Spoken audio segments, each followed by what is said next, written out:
2015 से 20,000 प्लस बच्चों को आपने ट्रेन किया है, 80 से ज्यादा ब्लैक बेल्ट हैं उसमें, और हर साल नेशनल लेवल के मेडलिस्ट आप ट्रेन करते हैं, तो इतना कॉन्फिडेंस लेवल आप में कैसे आया? हिमाचल में स्पोर्ट्स की बात करें तो सरकार की ओर से कोई भी हेल्प नहीं मिल पा रही है। स्टूडेंट्स अगर हम जानना चाहें, कोविड के टाइम पे कितने होंगे मैक्सिमम एक डे में आपने सिखाया हो? समीर सर और ममता मैम का मेल कैसे हुआ, इसके बारे में क्या पीछे कहानी है? इसके पीछे भी मार्शल आर्ट ही है। अब विश्वास नहीं करेंगे कि 3-4-5 हजार रुपए ऐसे स्कॉलरशिप दे रहे हैं वो नेशनल मेडलिस्ट को। तो सर मार्शल आर्ट में मैं जनरली जान जाऊंगा, एज ए बिगिनर को अगर समझना हो तो मार्शल आर्ट क्या है? 2 ऑप्शंस हैं, डिसिप्लिन या टैलेंट? डिसिप्लिन।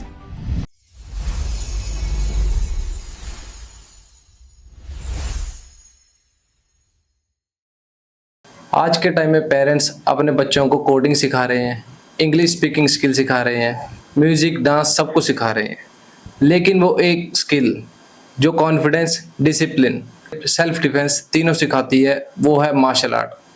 आज के हमारे गेस्ट एक नहीं बल्कि 2 हैं जिन्होंने मेडल नहीं जीते, हिमाचल के काफ़ी हज़ारों बच्चों को डिसिप्लिन और कॉन्फिडेंस उनका बूस्ट किया है। तो आइए मिलाते हैं आपको लेजेंड मार्शल आर्ट एकेडमी के फाउंडर और डायरेक्टर समीर सर से, और साथ ही उनके साथ हैं प्रेसिडेंट और हेड कोच ममता मैम के साथ। तो नमस्कार सर। नमस्कार मैम, कैसे हैं आप सब? बहुत अच्छे, आप कैसे हैं? बढ़िया बढ़िया। तो आप दोनों हमारे सेट पे आए, हमें बहुत बहुत थैंक यू करते हैं उसके लिए, आपने अपना टाइम दिया। हमने आपके हिस्ट्री से पढ़ा कि बद्दी में 2015 के बाद आपने बहुत सारे हिमाचल के बच्चों को आगे लाइफस्टाइल और उनका कॉन्फिडेंस बूस्ट किया है। तो वो सिर्फ मार्शल आर्ट से किया आपने कि और भी आपकी कोई कैटेगरी है? सबसे पहले आपका बहुत बहुत धन्यवाद अपने शुद्ध टॉक में बुलाने के लिए। Thank you. और हमें अपॉर्चुनिटी दी कि हम ताइक्वांडो के बारे में बहुत सारे लोगों को बता पाएँ। तो मैं हूँ ममता कुंवर और female head coach of legends martial arts. तो बद्दी में हमारी जर्नी शुरू हुई है 2015 से, और हमने शुरू किया था यहाँ पे ताइक्वांडो क्लासेस के साथ, और बच्चों को हमने सेल्फ डिफेंस, उनके फिजिकल एंड मेंटल फिटनेस के साथ साथ उनके अंदर जो कॉन्फिडेंस, करेज, उसको बूस्ट करने में हमने अपना काम किया है, और इससे बहुत सारे बच्चों को बेनिफिट मिला है। सर समीर सर, हम जानना चाहेंगे कि 2015 से 20,000 प्लस बच्चों को आपने ट्रेन किया है, और 80 से ज़्यादा ब्लैक बेल्ट हैं उसमें, और हर साल नेशनल लेवल के मेडलिस्ट आप ट्रेन करते हैं, तो इतना कॉन्फिडेंस लेवल आप में कैसे आया? पहले मेरे को ये जानना है। यस, सबसे पहले मैं धन्यवाद करना चाहता हूँ आपको, जो आपने हमें यहाँ पे इनवाइट किया। Thank you.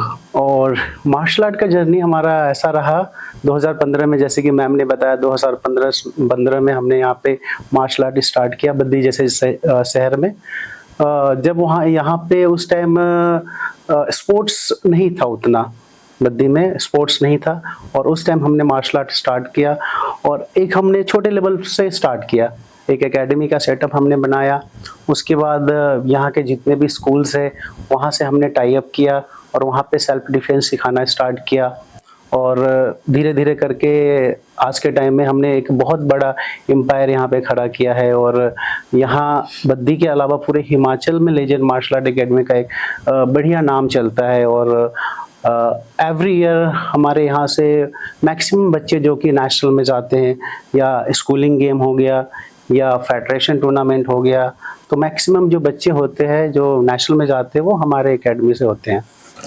तो आप जैसे बोल रहे हैं कि आपने एक एम्पायर बना लिया, तो एम्पायर बनाने की पहली सीढ़ी जो 2015 में आपने सोची होगी, तो उसके बारे में एक थोड़ा सा हमें बताइए कि 2015 में आप क्या सोचते थे, कितने बच्चे आपके पास आते थे, स्टार्टिंग कैसी रही जर्नी? स्टार्टिंग बिल्कुल जीरो से किया हमने, एक छोटा सा सेटअप था और हमने बिल्कुल जीरो से स्टार्ट किया।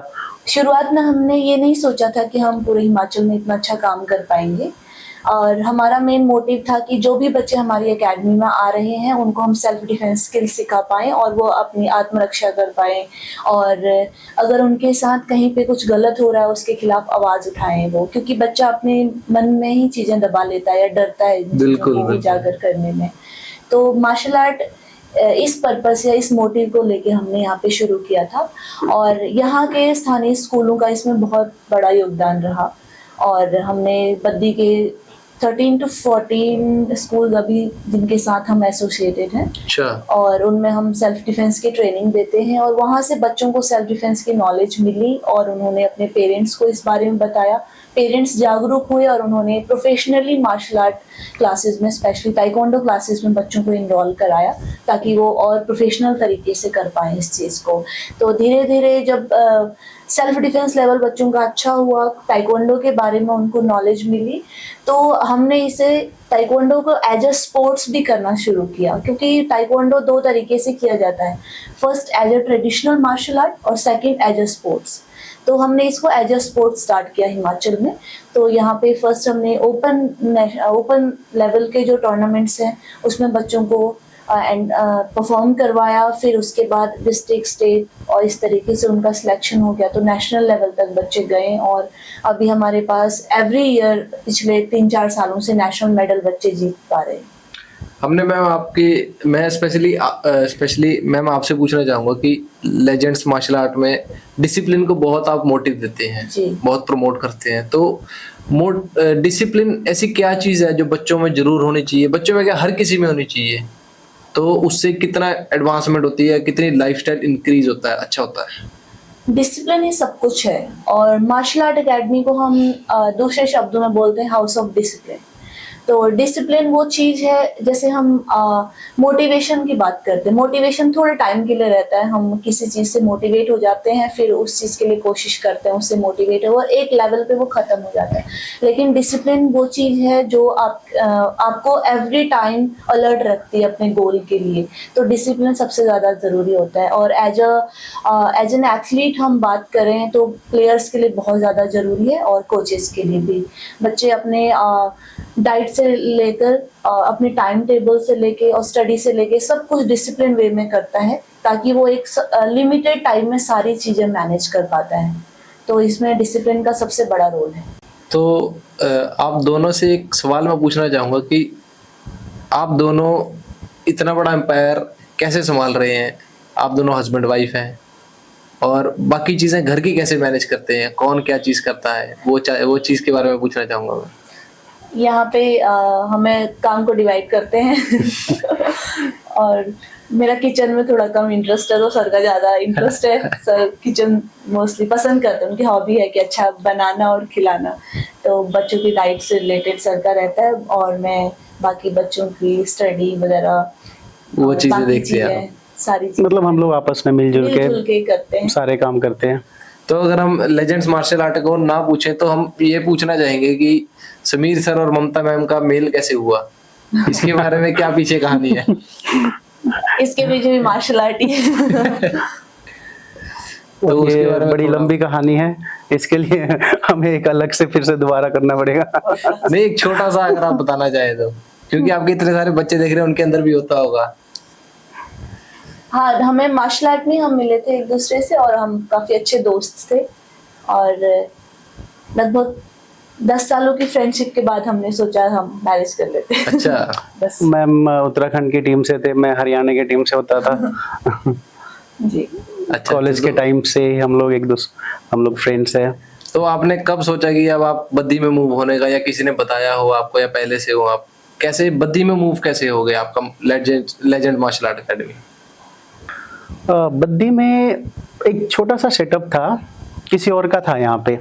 वैसे एक नॉन थे हमारे जो कि यहाँ पे एक मार्शल आर्ट एकेडमी चलाना चाहते थे। तो उस टाइम मैं पंचकूला में होता था। मेरे एक गुरुजी है, शिवराज घरती नाम है उनका, तो मैं वहीं पे था मार्शल आर्ट। उन्होंने ही मुझे मार्शल आर्ट सिखाया है, तो उनके पास ही था मैं एज अ ट्रेनर। मैं उनका स्टूडेंट भी हूँ, और मैं वहाँ पे एज अ ट्रेनर था। तो यहाँ पे एक था नॉन हमारे जो कि मार्शल आर्ट एकेडमी को चलाना चाहते थे, तो हमने यहाँ पे स्टार्ट करवाया उनको। अच्छा। हाँ, बट वो जॉब के साथ करते थे, तो उसको वो मैनेज नहीं कर पाए। तो उसके बाद फिर मैं आया यहाँ पे, और फिर मैं आया तो फिर मैं एज अ प्रोफेशनली यहाँ पे एक सेटअप बनाया, और फिर तब से हमने यहाँ पे स्टार्ट किया। तो सर आपने बैकग्राउंड से सिर्फ मार्शल आर्ट ही किया है?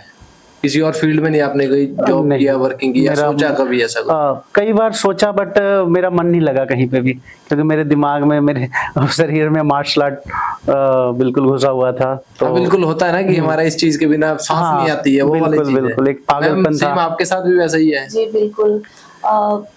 इवन कि हमने कोविड टाइम में भी मार्शल आर्ट ही करवाया। हमने ऑनलाइन ही मार्शल आर्ट क्लासेस स्टार्ट कर दी, और बड़ी बात ये रही कि देश के अलग अलग राज्यों से उस टाइम हमारे पास बच्चे तो जुड़े। ये तो बहुत अच्छा किया आपने कि घर में बंदे बैठे बैठे मोटे ही हो रहे हाँ थे, जी, और तो बिल्कुल क्या? बिल्कुल। तो ये हमारे लिए भी नया एक्सपीरियंस था कि मार्शल आर्ट जैसे स्किल को ऑनलाइन बच्चों तक पहुंचाना, और बहुत- बच्चे जुड़े रहे। काफी बच्चे जुड़े हुए थे उस टाइम भी हमारे पास। अलग अलग स्टेट। अगर एक नंबर ऑफ स्टूडेंट्स अगर हम जानना चाहें, कोविड के टाइम पे कितने होंगे मैक्सिमम एक डे में आपने सिखाया हो? 40 के आसपास थे। एक दिन में आप 40 बच्चों को हाँ, करते 40 थे? बच्चे थे। बैचेज हमने डिवाइड करे एज ग्रुप के अकॉर्डिंग। तो बहुत बड़ी बात है मैम, कोविड में आपने उन बच्चों की लाइफ को सुधारा, या बड़े भी होंगे उसमें। जी। तो एक चीज और पूछना चाहूंगा मैं पर्सनल आप दोनों की लाइफ में, कि अगर समीर सर डायरेक्टर नहीं होते लेजेंड मार्शल आर्ट एकेडमी के, और मैम आप प्रेसिडेंट और हेड कोच नहीं होते, तो अभी क्या कर रहे होते आप? एक मन में बंदे के आता है ना कि मैं अगर ये नहीं कर रहा था तो मैं ये कर रहा था, मेरे मन में ये है। शायद हम कहीं पे ट्रेनर ही होते मार्शल आर्ट के। नहीं मतलब कि अगर जैसे होता है ना, जैसे मैं अगर मैं सोचूं तो समीर सर बोलेंगे मैं कुकिंग का एक्सपर्ट होता। ओके। तो- शायद, बट मुझे नहीं लगता कि मैं मार्शल आर्ट के अलावा कुछ और भी कर पाता। अच्छा, बाकी मुझे ट्रैवलिंग का शौक है, मैं ट्रैवल कर रही होती हूँ। आप ट्रैवलर ब्लॉगर होते हैं हमारे लिए। तो सर और मैम, अब हम पूछते हैं आपसे कि लेजेंड मार्शल आर्ट एकेडमी में आप क्या क्या कैटेगरी सिखाते हैं? हम सिखाते हैं प्रोफेशनली ताइक्वांडो जो कि एक कोरियन मार्शल आर्ट है और एक ओलंपिक स्पोर्ट है। और लेजेंड्स मार्शल आर्ट्स में हमने बैचेस बनाए हुए हैं अकॉर्डिंग टू एज ग्रुप, जिसमें हमारे पास टाइनी टॉट्स हैं, 3 to 5 इयर्स के बच्चे हैं, फिर हमारा किड्स बैच है, और फिर टीनेजर्स बैच है, और अडल्ट क्लासेस हमने। और मेरे जैसे बच्चा जो बूढ़ा हो रहा है उसके लिए कौन सा बैच है? अभी आप अडल्ट क्लास नहीं कर पाएंगे। अच्छा। जी। अडल्ट्स का भी हमारे पास बैचेज है। और हमने सुना आप गर्ल्स के लिए थोड़ा स्पेशल एक कैटेगरी रखते हैं गर्ल्स को सिखाने के लिए। गर्ल्स को सिखाने का मेन मोटिव, और पेरेंट जब अपनी गर्ल्स को लेके आते हैं एनरोल कराने के लिए, तो उनकी पहला मोटो होता है उनका कि बच्चा सेल्फ डिफेंस सीखे, क्योंकि जिस हिसाब से सिनेरियो हमारे सोसाइटी में चल रहा है बिल्कुल, उस हिसाब बिल्कुल। से फीमेल्स को सेल्फ डिफेंस एक जरूरत है आज के टाइम की। जैसे अच्छी शिक्षा स्वास्थ्य है, वैसे सुरक्षा बोल सकते हैं हम। तो फीमेल्स के लिए हमने सेल्फ डिफेंस को सबसे पहले रखा हुआ है, जिसमें हम सबसे पहले उनका कॉन्फिडेंस एनकरेज करने पर बात करते हैं, क्योंकि करेज सबके अंदर होता है, लेकिन सही टाइम पे उसको दिखाना बड़ी बात हो जाती है। तो हम प्रैक्टिकली सेल्फ डिफेंस करवाते हैं, जैसे हमारे इक्विपमेंट्स हैं, डमी बने हुए हैं, एयरशील्ड बैग है, उस पर पूरे एग्रेसिव होके और उनको अटैक करने को बोला जाता है। और 2 days हमारे फाइट के होते हैं, जिसमें हमें लाइक उनके सामने अपोनेंट खड़ा करते हैं और फिर अच्छा। फाइट करते हैं वो आपस में। और self defence street fight techniques, जैसे चलते हुए आपको किसी ने पीछे से नेक होल्ड कर लिया, आपका बिल्कुल, हाथ पकड़ grab कर लिया, लिया है। ग्रैब कर लिया, तो उस टाइम में कौन सी स्किल किस टेक्निक का वो यूज करेंगे जिससे वो छुड़ा पाए, उसका प्रैक्टिकली वहाँ पे फीमेल्स को सिखाया जाता है। हमारी अकेडमी में मैक्सिमम बच्चे जो नेशनल लेवल पे जा रहे हैं और अच्छे लेवल पे खेल रहे हैं, उनके पीछे पेरेंट्स का बहुत बड़ा रोल होता है, क्योंकि सपोर्टिव पेरेंट्स के बिना बच्चा भी कुछ नहीं कर सकता। बिल्कुल बिल्कुल। तो बच्चों को एनकरेज करना बहुत ज्यादा जरूरी है अभी। तो आप दोनों कैसे रोल मॉडल चाहते हैं आप बनेंगे, या आप बन रहे हैं आप? कोशिश कर रहे हैं हम। हमारी डॉटर खुद ताइक्वांडो करती है, उसको 3 साल से शुरू कर दिया था, अभी उसने एक नेशनल मेडल जीता है। ओह, अभी वाह। 6 years की है। ओपन टूर्नामेंट्स होते हैं जो कि हम बच्चों को कॉन्फिडेंस बढ़ाने के लिए करवाते हैं, कि बच्चे का कॉन्फिडेंस गेन हो। और एक होता है ऑफिशियल टूर्नामेंट होता है, जो कि उससे बच्चों को बेनिफिट्स मिलते हैं।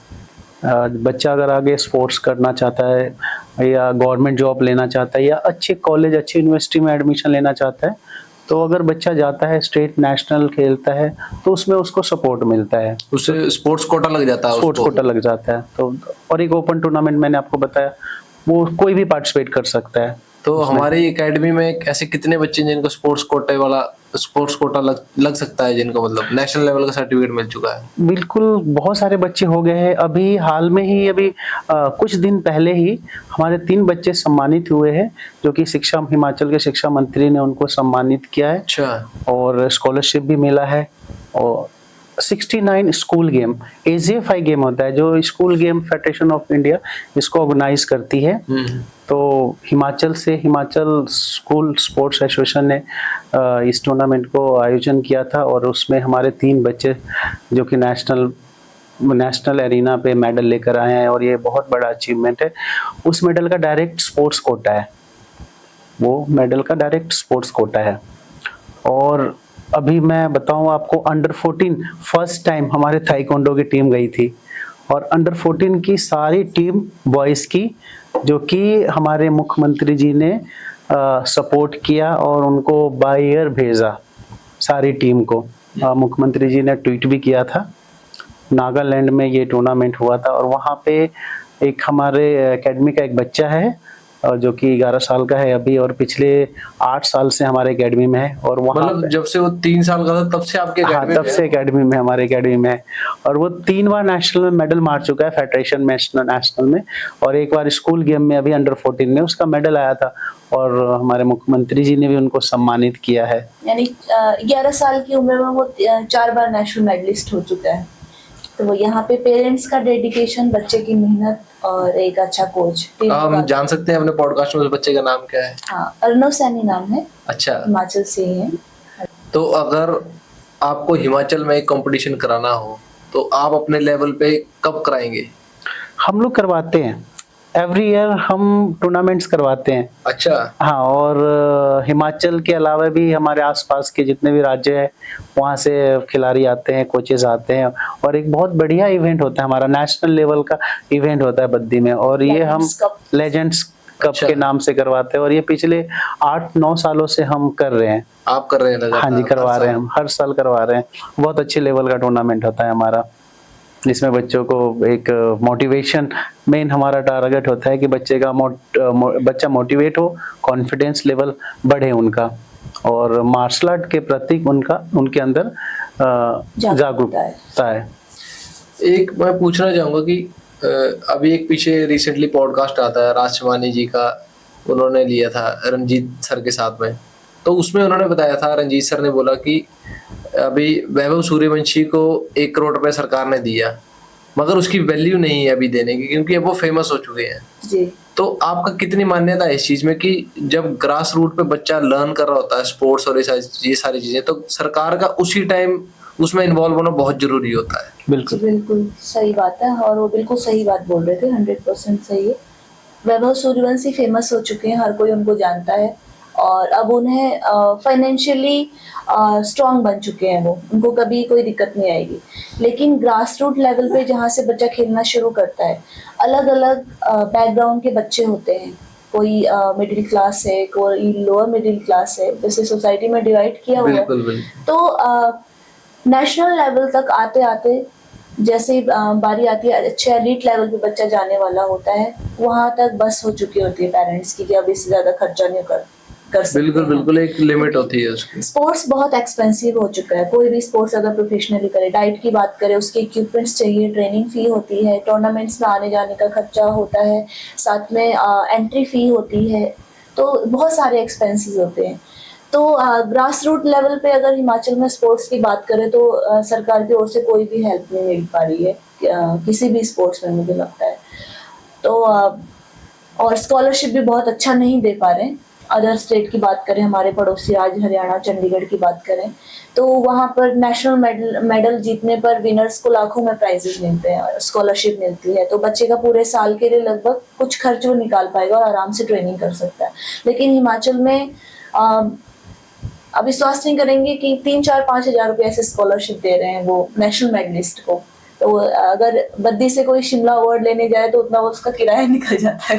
बिल्कुल, वो तो सोचने वाली बात है, बहुत सोचने वाली बात है, तो हमें ही पता ही नहीं था इसके बारे में। बहुत फनी है ये चीज कि मतलब 3,000 रुपया, 4-5 हज़ार रुपये आप स्कॉलरशिप दे रहे हो नेशनल चैंपियन को, इंसल्टिंग सा लगता है हमें तो एक मैं आम लोगों को बोलना चाहूंगा कि जो मैम ने बताया वो एक बहुत ही जेन्युइन बात है, और आप इसमें ये भी नहीं बोल सकते क्योंकि सर और मैम दोनों कम से कम 2015 से 26 11 साल हो गए, 11 साल से कर रहे हैं, तो दोनों सरकारें आ चुकी हैं। तो आप ये नहीं बोल सकते कि इसमें बीजेपी कमी है या कांग्रेस की कमी है, किसी की भी कमी है, पूरे हिमाचल सरकार की कमी है जिन्होंने स्कॉलरशिप इतनी कम रखी है। तो मैं रिक्वेस्ट करूंगा अभी के मुख्यमंत्री और आने वाले कई मुख्यमंत्रियों से, अगर अभी का नहीं कर पाया तो आगे कभी कर सके, जरूर स्पोर्ट्स को हिमाचल में बढ़ावा दीजिए।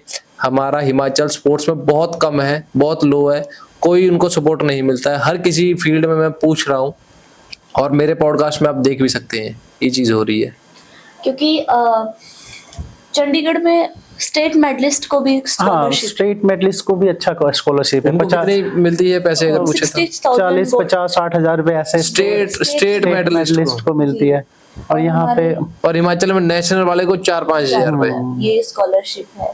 तो ये सोचने वाली बात है, इतना तो बच्चे का मतलब ब्रेकफास्ट भी नहीं निकलता है ना। बिल्कुल, अगर टू बी फ्रैंक हम बोले कि एक किसी भी मिनिमम स्पोर्ट की जो न्यूट्रिशनिस्ट वैल्यू होती है वो मिनिमम मंथली 30 to 50,000 के अराउंड होती है। अगर आप प्रोफेशनली स्पोर्ट्स कर रहे हैं तो ये आपको करना पड़ता है। और ये भी मैं उस बच्चे की बात कर रहा हूँ जो 15 साल से नीचे का है। 15 साल से ऊपर की न्यूट्रिशनिस्ट अगर आप वैल्यू कॉस्ट निकालेंगे ना तो वो तो लाख प्लस हो जाएगी।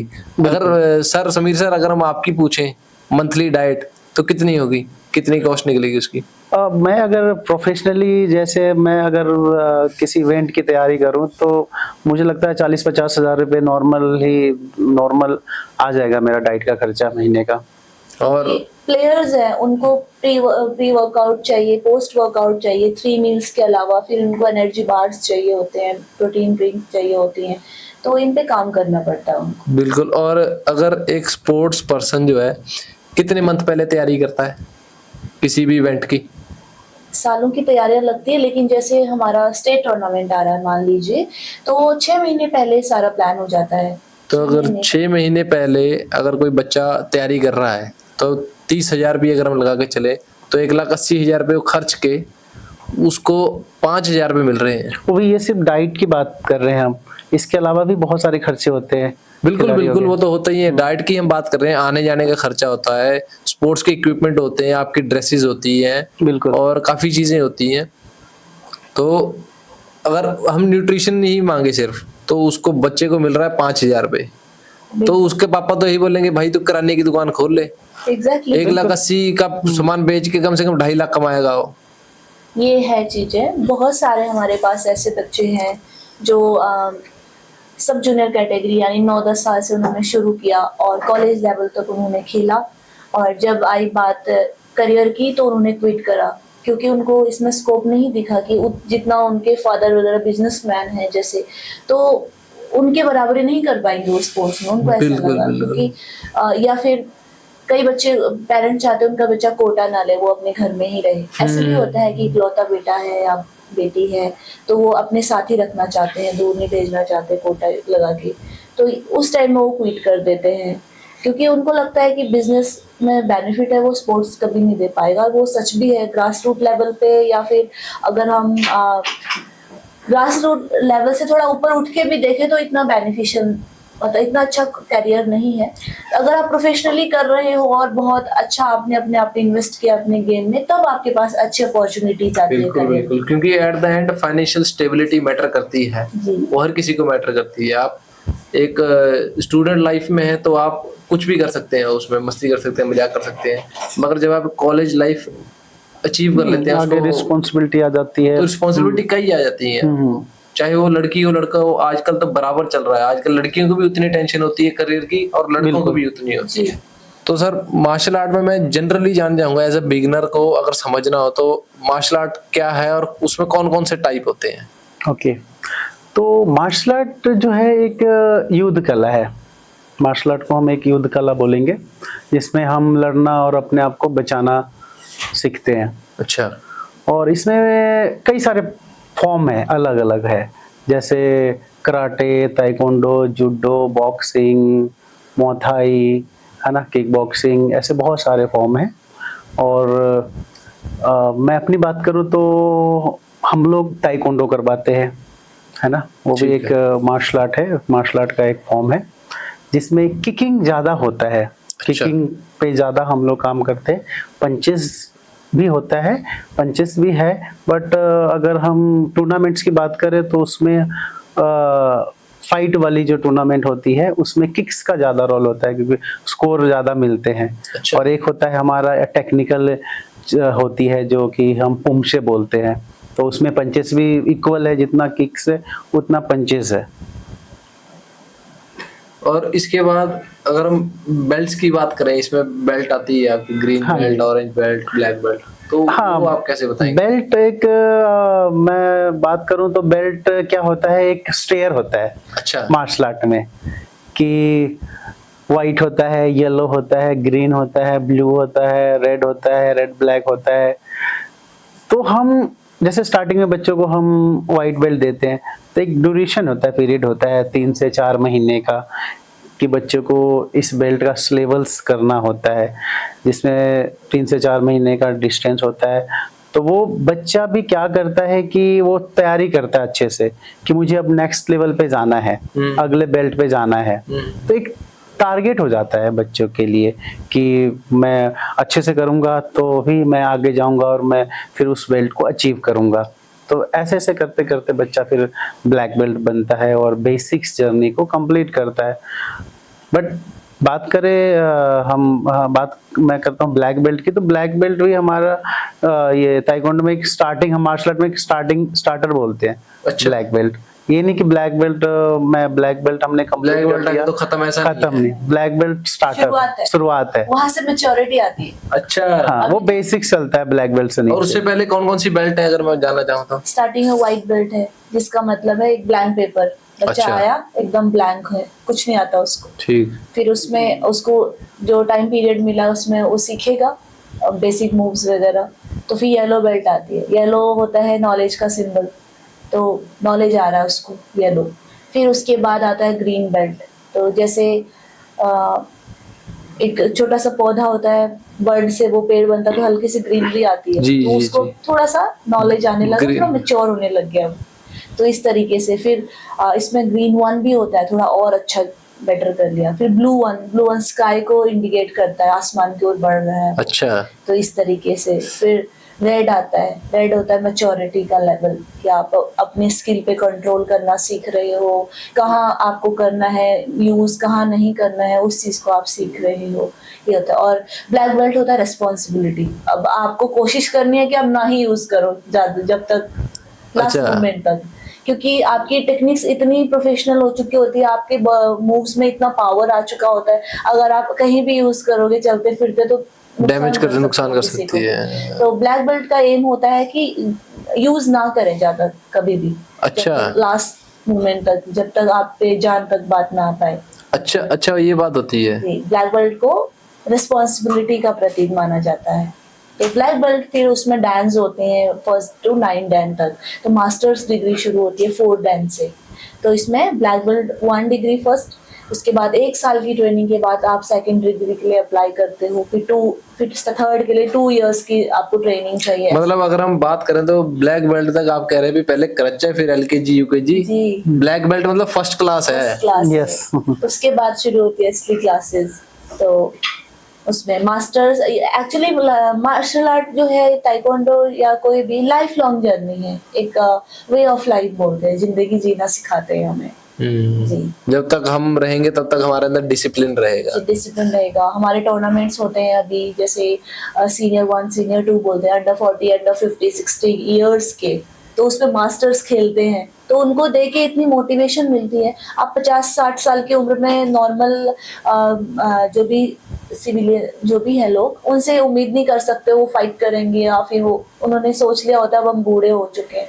लेकिन वहां पे जब आप परफॉर्म करते हुए देखते हैं, उनकी स्पिरिट देखते हैं, उनकी फ्लेक्सिबिलिटी, फिटनेस लेवल, उनका जुनून है मार्शल आर्ट के लिए, वो रियली इंस्पायरिंग होता है। तो मैम आप अगर हम पूछें आपका इंस्पिरेशन कौन है भी, आपको इनको देखते हुए बहुत मजा आता है, ऐसा कौन है ऐसे, ये आप नाम ले बहुत सारे सकते हैं? प्लेयर्स हैं अभी। अभी मैं नेशनल टीम लेके गई थी हमारे हिमाचल की, तो मैंने अंडर 50 और अंडर 40 इयर्स के मेल एंड फीमेल्स को करते हुए देखा। तो उसमें बहुत सारे ऐसे प्लेयर्स हैं जिनको देख के मैं इंस्पायर हुई और मैंने सोचा है कि अब मैं ट्रेनिंग शुरू करूंगी और मैं भी खेलूंगी। अच्छा जी। तो उनके आपको अट्रैक्ट क्या उनकी विल पावर अट्रैक्ट करती है या उनके मूव से अट्रैक्ट करते हैं आपको ये करने के लिए? सब कुछ, उनकी पर्सनालिटी से लेके सब कुछ अट्रैक्ट करता है, क्योंकि एक एटीट्यूड आ जाता है आपके अंदर। अब वो आपके बिहेवियर में झलकता है, आपके हर चीज में वो झलकता है। तो आपके बात करने का तरीका, छोटों से कैसे बात करें, बड़ों के साथ कैसे बिहेव करें, से लेके लाइफ को लेके कितना सीरियस होना है और कितना बहुत ज्यादा सीरियस भी नहीं होना है। तो ये चीजें सिखाती हूँ मार्शल आर्ट। सर मैं आपसे पूछना चाहूंगा कि आप इंटरनेशनल लेवल पे भी गए हो, तो वहां पे आपने क्या डिफरेंस देखा कि हमारे इंडिया और बाहर के देशों में इस फील्ड को लेकर या बाकी स्पोर्ट्स को लेकर कितना उनको वैल्यू करते हैं? जैसे मेरे हिसाब से हमारे इंडिया में सिर्फ हम क्रिकेट को ज्यादा वैल्यू करते हैं, या 2-3 गेम्स और होगी जिनको वैल्यू करते हैं। आजकल प्रो कबड्डी होगी उनको वैल्यू करते हैं। मेन जो हमारी देसी कबड्डी है उसको भी आजकल इतनी वैल्यू नहीं करते, प्रो कबड्डी को ज्यादा करते हैं। तो शॉर्ट फॉर्म ऑफ स्पोर्ट्स को इतना वैल्यू करते हैं, जबकि देखा जाए फॉरेन में, अदर कंट्रीज में वो हर एक गेम को सेम लेवल पे वैल्यू करते हैं। तो ये डिफरेंस क्यों आता है? ऑडियंस की वजह से या स्पोर्ट्स मिनिस्ट्री की वजह से? हम अगर बात करें तो देखो, हम क्रिकेट के अलावा हम किसी और गेम को हम देखना पसंद नहीं करते हैं। हमारे दिमाग में एक क्रिकेट घुसा होता है, देखा और ज्यादातर देखा देखी होता है, और इसमें हम ही है इसका जिम्मेदार, क्योंकि हम दूसरे स्पोर्ट्स को, दूसरे गेम को हम सपोर्ट नहीं करते हैं। बट वहाँ पे ऐसा नहीं दिखने को मिलता है। वहाँ पे हर एक गेम को सपोर्ट किया जाता है, जो भी गेम है, जो भी स्पोर्ट्स है, उसको सपोर्ट किया जाता है। तो ये चीज देखने को मिलता है हमें। देखा देखी नहीं है, मुझे ऐसा लगता है। हाँ, क्योंकि देखा जाए ना कि अगर आपको स्पोर्ट्स कोटा किसी नेशनल लेवल के क्रिकेट में मिल रहा है, तो उसी नेशनल लेवल के किसी और स्पोर्ट में भी तो मिल रहा है ना स्पोर्ट्स कोटा। ऐसे तो है नहीं, उसकी वैल्यू तो उतनी ही है, मगर फिर भी लोग देखा देखी में, जैसे आप ठीक कह रहे हैं, देखा देखी में स्पोर्ट चूज करते हैं और उसी को प्रिटेंड करते हैं, उसी को देखते रहते हैं, उसी के बारे में बातें करते हैं। ये भी होता है, आप देखो क्रिकेट में करोड़ों लोग खेल रहे हैं, सीख रहे हैं।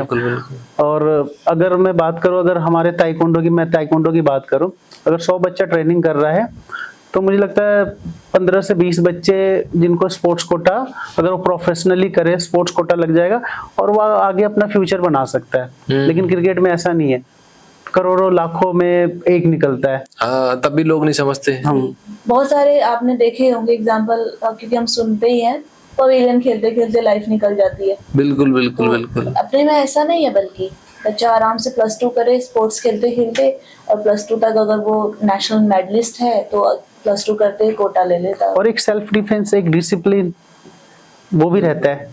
हाँ, क्रिकेट खेलने हर बार बैट बॉल तो होगा नहीं, हाथ में बैट मार दिए किसी के भी। तो अगर मैं चलो मैं अपनी बात करता हूँ, मैं अभी 28 ईयर्स का हूँ। अगर मैं अभी से टाइक्वांडो सीखूं तो मेरे को पहले कौन सी बेल्ट देंगे आप? व्हाइट, या मेरे को समझ है तो येलो बेल्ट देंगे? ऐसा नहीं, आपको व्हाइट ही देंगे। अच्छा जी। और मैं कब तक वो ब्लैक बेल्ट पे पहुंच जाऊंगा? लगभग 2 से 3 साल की जर्नी होती है। और अगर कोई बच्चा सीख रहा है, जैसे 3 या 4 साल का कोई बच्चा आ रहा है, उसको ब्लैक बेल्ट तक पहुंचने के लिए? उसके स्किल पे डिपेंड करता है कि वो कितना जल्दी सीख पा रहा है, क्योंकि बच्चों को थोड़ा सा ज्यादा टाइम लगता है।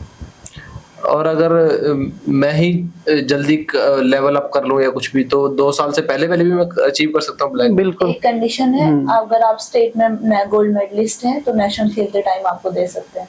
अच्छा। हाँ, सीनियर, जूनियर, सीनियर कैटेगरी में ताइक्वांडो में ये सिस्टम है कि अगर आप स्टेट क्वालिफाई कर लेते हैं तो आपको हमें ब्लैक बेल्ट करवाना ही पड़ेगा, क्योंकि बिना ब्लैक बेल्ट का नेशनल नहीं पार्टिसिपेशन नहीं है। आपके पास कोई भी बेल्ट ना हो, फिर भी हमें ब्लैक बेल्ट देना पड़ेगा। अच्छा। हाँ, अगर आप क्वालिफाई कर लेते हैं तो।